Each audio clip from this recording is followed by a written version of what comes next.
వంటకం బిసిబేలాబాద్ చేసుకుందాము. దీనికి ఫస్ట్ బియ్యం కందిపప్పు ఈక్వల్గా తీసుకుని కొద్దిగా నెయ్యిను పసుపు వేసి ఒక 4-5 విజిల్స్ వచ్చినప్పుడు ఉడికించి పక్కన పెట్టుకుందాం. దాని పని అయిపోతుంది. దాని తర్వాత ఇలాచీ, లవంగాలు, దాల్చిన చెక్క, శనగపప్పు, మినప్పప్పు, ధనియాలు, మెంతులు ఇవన్నీ వేసి దాని డీటెయిల్స్ మొత్తం మన మెయిన్ వీడియోలో ఉంటాయి. ఒక నూనె చెంచా బొట్టు వేసి వేయించుకొని గ్రైండ్ చేసుకుని ఆ మసాలాని పక్కన పెట్టుకుందాం. ఆలుగడ్డ, వంకాయ, బీన్సు, క్యారెట్, చిక్కుడుకాయ, టమాటా, క్యాప్సికమ్, కాలీఫ్లవరు, ములక్కాడ, ఆనపకాయ, ఉల్లిపాయలు వీటన్నిటిని కలిపి ఉడికించేసుకుందాం. ఇది మనం బిసిబేలాబాద్ మసాలా అన్నిటిని వేరువేరుగా వేయించుకుని అన్నిటిని కలిపి ఒకసారి వేయించుకుంటున్నాము. వేయించేసి చల్లారిన తర్వాత ఏం చేద్దాం, గ్రైండ్ చేసుకుని పక్కన పెట్టుకుందాం. పక్కన మనకి కూరలన్నీ కలిపి ఉడికేసుకుందాం. ఉడుకుతున్నాయి ఇవి రెండు ఒకటేసారి అయిపోయిన తర్వాత బియ్యమును మనం కందిపప్పు ఆల్రెడీ ఉడికించి పెట్టుకున్నాం కదా, దాంతో కలిపి మళ్ళీ చేసుకోవడము. ఒకసారి వేగిన తర్వాత నెక్స్ట్ విషయాలు చూద్దాం. ఈ మసాలా తయారు కావడము, కూరలు ఉడకడము అన్నీ సైమల్టేనియస్గా ఒకటేసారి అయిపోతాయి.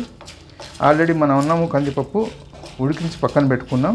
వాటితో కలిపి దీన్ని చేయడము నెక్స్ట్ స్టెప్ వెళ్ళిపోదాం.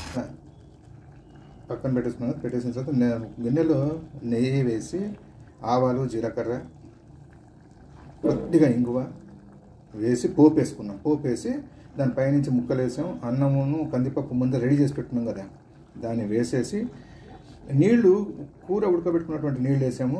ఒకసారి ఉప్పు సరి చూసుకున్నాము.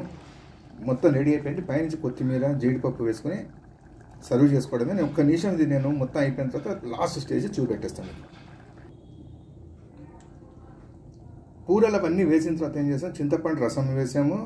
మనం గ్రైండ్ చేసి పెట్టుకున్నాం కదా ముందర మసాలా, ఆ మసాలా పొడి వేసాం. కలర్ ఇదే కలర్ వస్తుంది, పర్ఫెక్ట్ కలర్ ఉంది.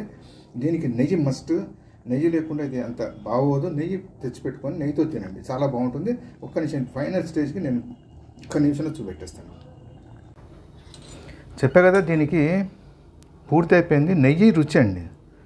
నెయ్యి వేసుకున్నాం, బూందీ వేసాం, చిప్స్ ఉన్నాయి, వేడిగా ఉంది. చెంచా వేసుకొని ఒకసారి తిని చూడండి, అనుభూతే వేరుగా ఉంటుంది. చాలా బాగా వచ్చింది, కరెక్ట్గా సరిపోయింది. పర్ఫెక్ట్ కలరు, అన్నీ పర్ఫెక్ట్గా ఉన్నాయి. ఉప్పు, పులుపు అన్నీ బాగా పడ్డది. కారం దీనికి మనకి సపరేట్గా ఉండదు. మిరపకాయల కారం కొద్దిగా ఉంటుంది, ఘాటు ఉంటుంది కదా, మసాలా ఘాటు, అదే రుచి అండి. ట్రై చేయండి, ఎలా ఉందో కామెంట్ చేయండి. మరో మంచి వంటతో మళ్ళా కలుద్దాం. థ్యాంక్స్.